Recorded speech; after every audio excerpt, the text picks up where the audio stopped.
Kaagad na napabalikwas si Lucas mula sa mahabang sofa na hinihigaan nang maramdamang bumukas ang pinto ng kondo niya. Pagkapasok ni Savannah, kaagad siyang napasimangot habang nakatingin dito. Hindi ba may usapan tayong bawat lakad mo kailangan mo ipaalam sa akin? Saka bakit ka nagpalit ng phone? Tanong kaagad niya rito. Hindi pa ba obvious? Kibit balikat na sagot nito. Ayoko na may parang asong palagi nakabuntot sa akin. Parang dumilim bigla ang paningin niya. Kaagad niyang hinilang isang braso nito. Muntikan ka nang mamatay. Kundi dahil sa akin, baka matagal ka nang nilapan ng mga pating sa dagat. Pagkatapos ganyan mo lang ako sasagutin? Galit na sabi niya rito. Napadiin ang hawak niya sa braso nito. Kung kaya't nakita niyang bahagya itong napapikit. Ouch! Ano ba? Nasasaktan ako! Anitong ipiniksi ang brasong hawak niya. Sorry na, okay? Hindi ko sinasadyang magpalit ng phone. Lobat lang yung isang phone kaya nilipat ko lang yung SIM card doon sa isang phone na nasa kotse. At yung tungkol sa lakad ko, biglaan lang naman yun eh. Nakita kami ni Leon sa mall, tas niyaya niya ako mag-lunch doon sa katabing hotel. Nakipag-date ka sa lalaking yun na hindi mo man lang pinapaalam sa akin? Mas lalong nainis siya sa sinabi nito. Kailangan ko pa bang ipaalam yung mga ganun sa'yo? Ano bang masama doon? Simpleng lunch lang naman yun. Besides, mag-asawa naman kami at... Hey Savannah, naririnig mo ba yung sinasabi mo? Muntikan ka nang mamatay ng dahil sa lalaking yun. Hanggang ngayon ba? Hindi mo pa rin nagigets kung gaano kasama ang taong yun, ha? O kailangan mo uling maranasang pagtangkaan ka ulit ng masama bago ka matauhan? Singhal niya rito. Natahimik si Savannah. Hindi ko alam kung sadyang tanga ka lang. O hindi mo lang maintindihan kung bakit kailangan mong ipaalam sa akin lahat ng ginagawa mo. Hanggang kinaumagahan, hindi pa rin sila okay ni Lucas. Halatang asar na asar pa rin ito sa kanya. Hindi niya akalaing magagalit ito ng ganon dahil lamang hindi niya pinaalam ang lakad niya with Leon. Akala niya matutuwa ito dahil naka-step 1 na siya sa kanilang mga plano. Sa bagay, may katwiran naman ito. Mapaga. Sa bagay, may katwiran naman ito. Mapanganib na tao si Leon, kung kaya't kailangan niya na mag-ingat. I'm sorry sa nangyari kahapon. Aniya rito, nang madat na niya ito nagluluto ng breakfast. Hindi ko naisip na sobrang mapanganib na ang lalaking yun. Inisip ko lang kasi na baka may kabutihan pa rin namang natitira sa puso niya. Na baka pinagsisisihan na niya ngayon yung ginawa niya sa akin. Napangisi ito. Inaasahan mo pagsisisihan na lalaking yun ang ginawa niya sa'yo? May sarcasm na tanong nito sa kanya. Savannah, baka nakakalimutan mong walang konsensya ang lalaking yun. Napatong siya. I know. Halos paanas lamang nasabi niya. Saka napakagalabi. Ni walang nabanggit kahapon si Leon tungkol sa kanya. Pagkus ay puros pagmamalaki sa mga achievements nito ang naging topic nila kahapon. Pakiramdam siguro ni Leon, ito na ang sentro ng lahat. As if may pake ang lahat sa mga achievements nito. Achievements na fake naman kung tutuusin. Alam naman niya na kung ano man ang tinatamasa nito ngayon, nakuha nito hindi dahil sa sarili nitong pagsisikap, kundi dahil sa kanya. Next time, kung makikipagkita ka sa kanya, pwede bang ipaalam mo naman sa akin? Para hindi ako nagmumukhang tanga sa pag-aalala sa'yo. Pagkasabi nun, mabilis na itong tumayo at pumasok sa loob ng kwarto. Susuyuin sana niya ito ngunit naisip niyang baka mas lalo lamang itong maasar sa kanya kapag kinulit niya. Mabuti na lamang at kahit galit ito sa kanya, ginawan pa rin siya nito ng breakfast. Tahimik lamang siyang nag-almusal. Hindi pa siya tapos kumain nang lumabas ng kwarto si Lucas. Ang bango-bango at ang gwapo-gwapo nito sa suot na maong at leather jacket. Ni hindi ito nagpaalaman lang sa kanya nang lumabas ito ng bahay. Nakairap na sinundan lamang niya ito ng tingin. Bakit kailangan niyang ipaalam dito ang bawat lakad niya? Samantalang ito, niha-niho wala man lang paalam sa tuwing umaalis ng bahay. Double standard talagang lalaking to. Naiinis na bulong niya habang nilalantakan ng bacon na pinirito nito. Matapos kumain, naglabas siya ng mga damit ni Lucas. Kahit paano marunong siyang gumamit ngayon ng washing machine. Kung kaya't madali lamang siyang nakatapos ngayon. Naglinis rin siya ng bahay. Hapon na makatapos siya, kaya't nagluto na siya ng hapunan. Iyong natutunan niya online ang niluto niya. Matapos makaluto, naupo siya sa mahabang sofa at binuksan ng TV. So sobrang pagod, di niya namalayang nakatulog na pala siya. Natigilan si Lucas ng pagpasok sa sala, madatnan si Savannah na nakabukaka habang natutulog. Maiksi ang suot nitong shorts, kaya kitang-kita niya ang mahaba nitong bias na nakasampa ang isa sa sandalan ng sofa habang ang isa nakababa sa may sahig na waring naghihintay sa pagpasok ng kanyang naninigas na ari ng mga sandaling yun. Talaga bang burara ang babaeng to na nanadyang akitin siya? Yamot na itinakip niya ang mga hita nito, ang bitbit niyang jacket, saka nagmamadaling pumasok sa loob ng kwarto. Hindi yata alam ng babaeng yun na lalaki ang kasama nito sa bahay. Lalaki na may mga pangangailangan rin. Pumasok siya sa loob ng banyo at kaagad na naligo para pawiin ang init na nararamdaman. Paglabas niya ng kwarto, wala na sa sala si Savannah. Chinek niya ang niluluto nito. Napangisi siya nang makita ang pinakbet at piniritong galunggong. After 10 minutes, lumabas si Savannah. Bagong paligo na rin ito at ang bango-bango. Para siya nang gigigil ng tignan nito. Hey, ano ba nangyayari sa kanya? Kailan pa siya naging ganito ka-pervert? Lumihis siya ng tingin dahil hindi na maganda ang pakiramdam niya ng mga sandaling ngayon. Talaga sigurong tigang na siya kaya siya nagkakaga nito ngayon. Palagay niya kailangan na niya ng babae. Mabuti naman maaga kang umuwi. Talagang niluto ko tong pakbet at galunggong dahil sabi mo paborito mo to. Ani itong tinulungan pa siya sa paghahain. Para siyang nakuryente na bahagyang madanggil ang isang braso nito. Natense tuloy sila. Lucas, what the hell is happening to you? Kain na tayo? Masayang sabi nito. Napakurap-kurap siya dahil iba ang gusto niyang kainin ng mga sandaling iyon. Nayayamot na lumabas siya ng bahay.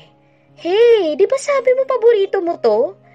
Nagtatakang tanong ni Savannah sa kanya. Hindi na ngayon. Inis na sagot niya rito saka naglakad na lang palayo. Para siyang lalagnatin na hindi niya maintindihan. Hindi niya pwedeng pagkatiwala ng sarili niya ngayon. Kung kaya't mas mainam na sa labas na muna siya magpalipas ng nararamdaman. Sa isang beer house siya dumiretso. Hindi akalain ni Savannah na grabe palang magalit si Lucas. Ipinagluto na niya ng paborito nitong pinakbit at galunggong. Galit pa rin. Bahala na nga ito sa buhay nito. Bakit nga ba kailangan pa niya itong suyuin? Kibit balikat na nilantakan na lamang niyang pinirito niyang ista, saka ang gulay na niluto niya. Hindi siya mahilig sa pinakbet, ngunit dahil nalaman niya ang paborito yun ni Lucas, pinag-aralan niyang lutuin, pagkatapos hindi naman pala nito kakainin. Pinahirapan lamang naman pala siya ng kumag na yun. Baka akala nito madali lamang magpalit ng kalabasa at maghiwa ng mga gulay.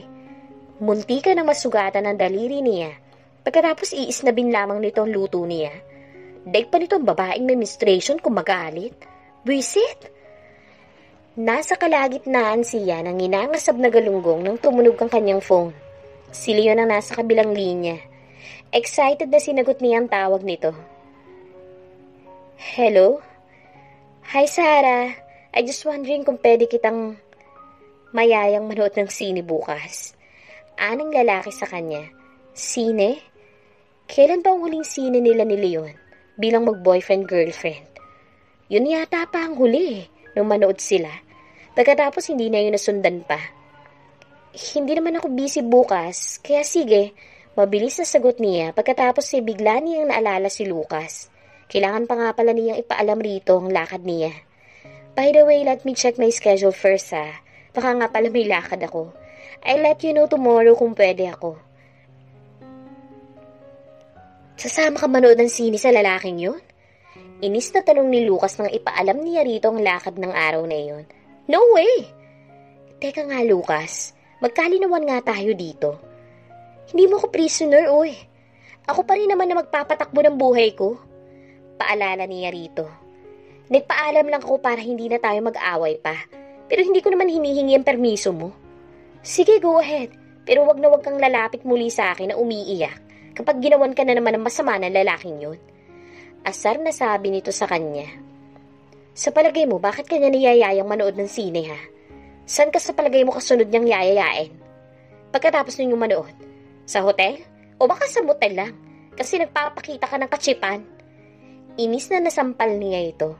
Napaiyak siya sa sobrang galit niya rito.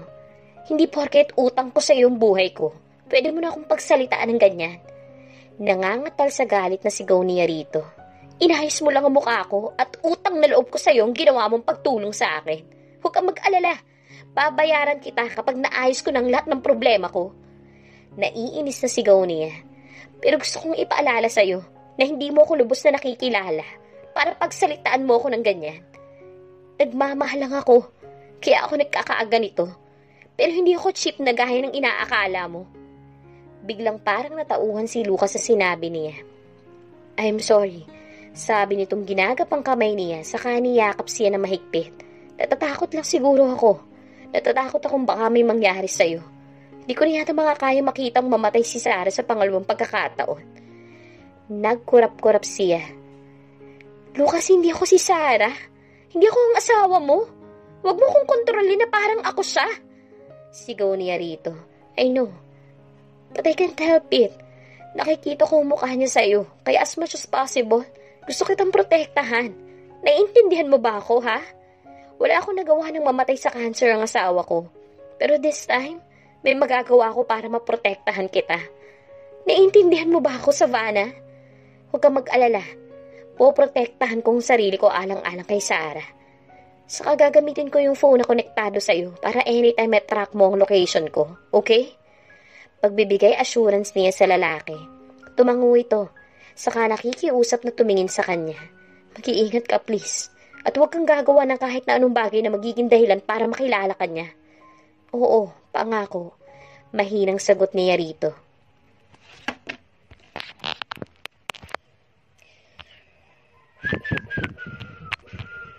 Delikado na naman ako. Bakit ba kinikilig na naman ako?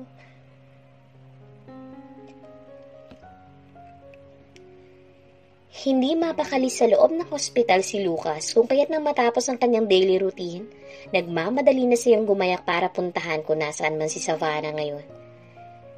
Tinrack niya ang kinaroroonan nito. Na makapasok na siya sa loob ng sinihan, pasimple niyang hinanap ang pwesto ni Savannah at ang gago nitong asawa.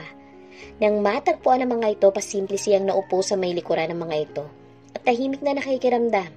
Nag-init pang ulo niya nang mapansing malikot ang mga kamay ni Leon. Nakailang ehem na siya ngunit parang hinahayaan lang ni Savannah na samantalahin ito ng manyakis na lalaking iyon. Nagpapanting ng mga tenga niya. Parang gusto na niyang sumingit sa mga ito't upakan ng siraulo nitong asawa. Ngayon lang siya nakakita ng babaeng ganito katanga pagdating sa pag-ibig. Naiinis siya sa katangahan ni Savannah. Gustong-gusto na niya itong kutusan para matauhan. Magpapauto na naman ba ito? Malamang, dahil sa nakikita niya ngayon, hindi paghihiganti ang dahilan kung bakit ito pumapayag na sumama ngayon na manood ng sini sa kumag na lalaking ito. Mahal pa rin ni Savannah ang asawa nito. Nararamdaman niya yun. There's something wrong with this woman. Paano ba niya ipapaintindi rito na kahit na anong gawin ito, hindi na nito mababago pang ugali nitong si Leon? Besides, paano mo ba tatawarin ng tao mo tika ng patayin ka? Naramdaman ni Savannah ang isang kamay ni Leon na gumagapang sa kanyang binti. Patay mali siyang nag-concentrate lamang siya sa panonood ng pelikula, kahit di niya gaanong maintindihan ang palabas, dahil nadidistract siya sa mga galaw na iyon ng asawa. Para siyang kinukuryente nang gumapa ang kamay nito sa loob ng suot niyang palda. Napalunok siya.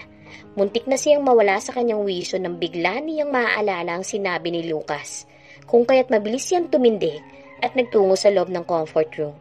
Ipininid niyang cubicle saka naupo sa toilet bowl. Gusto niyang murahin ang kanyang sarili. Huminga siya ng malalim para mabalik sa dating composure niya saka lumabas muli ng cubicle at naghilamos para mahimasmasan ang init na nararamdaman niya. Sinikap niyang pigilan ang pagpatak ng kanyang mga luha sa pinagsamasamang galit at inis na nararamdaman.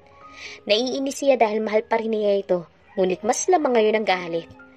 Basta mapapatawad pa siguro niya ito kung magiging faithful ito kay Brittany. At least alam niyang mahal talaga nito ang babae, kaya siniyan nito nagawang pagtaksilan. Pero makipaglandian na naman ito ngayon kay Sarah, ibang bagay na yun. Nagpapatunay lamang na talagang di mapapagkatiwalaan ang kagaya nito. Napayo kumampalad niya. Nanginginig ang kanyang buong katawan habang nakatitig siya sa kanyang muka sa malaking salamin. Kahit sinong Poncio Pilato, mapapaibig niya ngayon dahil sa taglay niyang kagandahan. Kaya naman nagkukumahog ang mokong na yun na makuha siya. Muli siyang bumalik sa pwesto. Sorry, hindi sinasadyang nakita kami ng friend ko sa loob ng ladies room. Kaya medyo napataglang kwentuhan namin. Pagsisinungaling niya kay Leon. Which made me realize na napakaliit lang pala talaga ng mundo. Kaya kahit anong pilit ang gawin mong pagtatago ng katotohanan, lalabas at lalabas rin ang totoo. Right, Leon? Ha? Yeah. Ano bang secret ng kaibigan mo? Tanong nito sa kanya. May lover kasi siya. At nahuli ko siya ng lover niya ngayon. Magkasama silang nanonood ng sine. Of all places, dito sila nagtagpo. Parang ang bobo naman niya, hindi ba? Oo nga. Parang nababalis ang sagot nito sa kanya. Kung ikaw maglolo ko, let's say halimbawang may asawa ka na, saan sa palagay mong safest place para hindi kayo makita ng mistress mo? Bahagyang natawa si Leon. Let me clarify this to you. I am not married.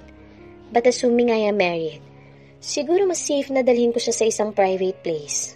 Sa kwarto. I guess, mapanuksong tinig na sabi nito sa kanya. Exactly my thoughts. Nakangising sabi niya rito.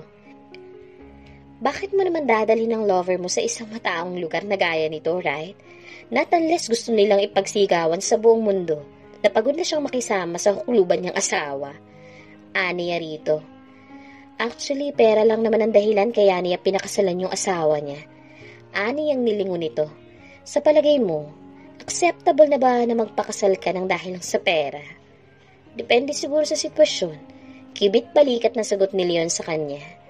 Pero hindi ba panluloko yung ginagawa mo? I mean, ang kaibigan ko. Nagpakasal siya sa lalaki niyo nang dahil sa pera pagkatapos makikisama siya sa kabit niya. Napaka-unfair naman yata ang nakikinabang sila ng kabit niya sa pera ng asawa niya, hindi ba? Hindi niya naitago ang galit na nararamdaman. Natawa si Leon. Mukhang mas affected ka pa sa ginagawa mo yun ng kaibigan mo, ha? Minsan na rin kasi ako naloko. Halos paanas na sabi niya rito. Kaya ako nasasaktan sa ginagawang panluloko ngayon ng kaibigan ko. Kasalanan rin naman ng asawa niya dahil pinayagan niya mangyari yon. I don't think wala namang ganong kabobong tao para hindi niya maramdaman na pinaglalaroan lang siya. Na pera lang ang dahilan kaya siya pinakasalan ng kaibigan mo. Sagot ni Leon sa kanya. Muling gumapang ang isang kamay nito sa hita niya. Sa inis niya, matakas niyang tinampal ang kamay nito. Kasalanan pa pala niya ngayon, kaya siya niloko nito. Kapal talaga ng pagmumukha ng lalaking to. Sorry, napakamot sa ulong sabi nito sa kanya. Masyado ako naging mabilis. Umayos siya ng upo. Kung ako ang asawa ni Savannah, lintik lang ang walang ganti. Mariing sabi nito. Savannah? Mula sa liwanag, nagmumula ang malaking screen sa sinehan. Nakita niya ang pagkabigla sa mukha ni Leon nang mabanggit niya ang kanyang pangalan. Yeah, Savannah pangalan ng kaibigan ko eh. Bakit parang nashock ka? Kunuway nagtatakang tanong niya rito. May kilala ka bang Savannah? Tanong ni Savannah kay Leon. Ngunit sunod-sunod lamang ang iling na sinagot nito sa kanya. Wala, maikling kabig nito. Talaga bang kinalimutan mo ng lahat ng alaala ng asawa mo? Tumayo siya dahil parang hindi na maganda ang pakiramdam niya. Biglang sumakit ang ulo ko. I have to go. Ani ang hindi na hinintay pang isasagot nito. Nagmamadali siyang lumabas ng sinehan kahit hindi pa tapos ang palabas. Besides, hindi rin naman niya naiintindihan ang pinapanood nila. Sarah! Humahabol na tawag sa kanya ni Leon. I'm sorry. Biglang sinumpong yung migraine ko eh. Pagsisinungaling niya. Mauna na ako sa'yo humuwi. Are you alright? Hatid na kita. Baka hindi mo makaya mag-drive pa uwi. Nag-aalalang sabi nito sa kanya. Nag-aalala ka sa akin pero sa asawa mo hindi. Hayop ka talaga, Leon. It's alright. Magpapasundo na lang ako sa driver ko. Pagkasabi nun, mabilis na siya nagpatiuna palayo rito. Sarah! Mapilit ito na maihatid siya. I'm worried kasi baka... I said, kaya ko nang umuwing mag-isa, okay? May driver ako, kaya wala kang dapat na alalahanin. Naiinis ng sagot niya rito. Nagulat ito sa payamot na sagot niya. Napahinga siya ng malalim. I'm sorry. Ganito lang talaga ako kapag sinusumpong ako ng migraine ko. Kaya please lang, hayaan mo na muna ako. Aniya saka mabilis itong tinalikuran. Hindi na nagpumilit pa si Leon. Ngunit ramdam niyang nakasunod pa rin ang tingin nito sa kanya hanggang tuluyan siyang mawala sa paningin nito. Nang makapasok na siya sa loob ng kanyang kotse, saka siya umiyak ng umiyak. Parang sasabog ang dibdib niya sa sobrang sakit na nararamdaman. Paano niya nagawang tikisin ang lahat ng kalokohang pinaramdam nito noon sa kanya? Bakit hinayaan niyang bilugin ng lalaking iyon ang utak niya? Napakapit siya na mahigpit sa manibela ng kanyang sasakyan. 30 minutes rin yata wala siyang ginawa kundi umiyak lang ng umiyak. Ang dapat sana ay ubos na ang kanyang luha sa pag-iyak. Ang dapat sana ay ubos na ang kanyang luha sa pag-iyak dahil gaya nga ng sinabi sa kanya ni Lucas, hindi dapat pinag-aaksayahan ng luha mga lalaking kagaya ng asawa niya. And yet bakit parang gripo ang kanyang mga mata sa patuloy na pag-agos ng kanyang mga luha? Pikon na siya sa kanyang sarili. Minsan lang siyang umibig, ang tanga-tanga pa niya.